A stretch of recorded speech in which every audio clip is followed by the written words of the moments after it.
విశ్వబ్రాహ్మణ విజ్ఞానంలోనే కొన్ని అంశాలను ఈరోజు తెలుసుకుందాం. అయితే ఈ యొక్క విశ్వకర్మకు సంబంధించి మూలస్తంభ పురాణంలో ఈ విధంగా చెప్పబడింది. న భూమిర్న జలం న చైవ న తేజో న చ వాయువః అనేటటువంటి శ్లోకంలో భూమి, జలము, తేజస్సు, వాయువు, ఆకాశము, తారకలు, త్రిమూర్తులు ఇవేవీ లేని పట్టున స్వయంభూ విశ్వకర్మ ఆవిర్భవించి తదుపరి సృష్టి కార్యాన్ని నిర్వర్తించినట్లుగా ఉన్నది.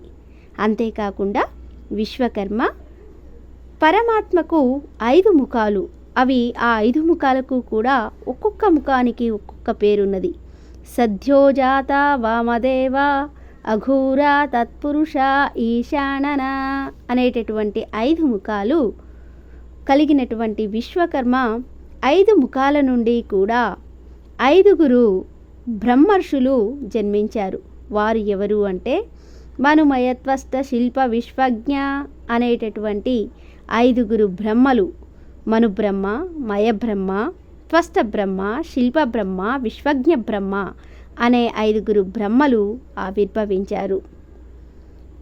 అందువలనే వీరి యొక్క సంతతిని పంచాననులు, పంచాననం వారు అని పిలుస్తూ ఉంటారు. వారి యొక్క వృత్తులను గురించి, వారి జీవన విధానాన్ని గురించి ఈ గ్రంథంలో 5 విభాగాలుగా నిక్షిప్తం చేయబడి చెప్పబడింది. అయితే సృష్టి ఆదిలో అంటే సృష్టి ఆరంభ దశలో ఇక్కడ విశ్వబ్రాహ్మణులపైన అనేకమైనటువంటి మిగిలిన వాళ్ళందరూ కూడా, అన్ని వృత్తుల వారు కూడా ఆధారపడినట్లు మనకు ఈ యొక్క పంచానన కుల విజ్ఞానం ద్వారా తెలుస్తుంది. అంతేకాకుండా దీనికి సంబంధించినటువంటి పరిశోధనా గ్రంథాన్ని చదివినట్లయితే ఆ అంశాలన్నీ కూడా మనకు అర్థమవుతాయి.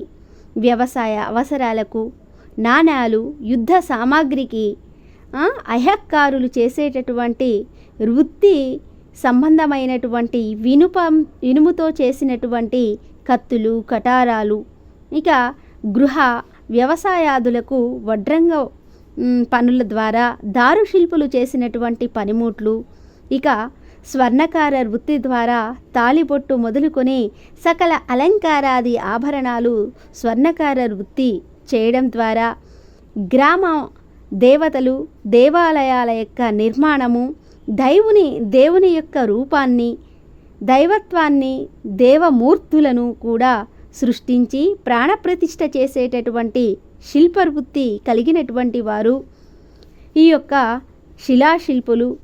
వీరందరూ కాకుండా ఆ యొక్క దేవాలయాల్లోనే కాకుండా మానవాది, దేవతాది సకల అర్చనకు కావలసినటువంటి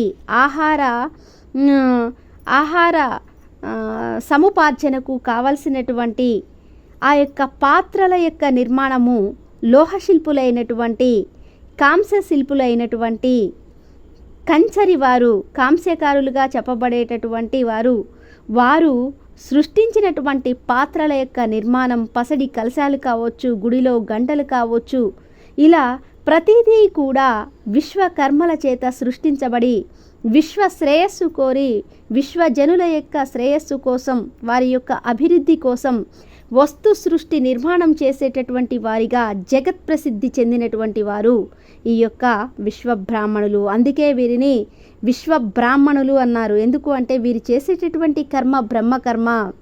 విశ్వకర్ములు అన్నారు. వీరు చేసేటటువంటి కార్యము, కర్మ, పని ఏమిటి అంటే విశ్వశ్రేయస్సు కోరినటువంటిది. కాబట్టి విశ్వబ్రహ్మ అన్నా, విశ్వకర్మ అన్నా, ఏ పేరుతో పిలిచినప్పటికీ కూడా వారి యొక్క వృత్తి యొక్క ఆలోచన యొక్క ప్రయోజనం సర్వజన శ్రేయస్సు అనేది ఇందులో బహిర్గతమవుతున్నటువంటి అంశము. ఇక తదుపరి విశ్వకర్ములకి సంబంధించి, విశ్వబ్రాహ్మణులకి సంబంధించినటువంటి విజ్ఞానాన్ని మరొక క్లాస్లో తెలుసుకుందాం.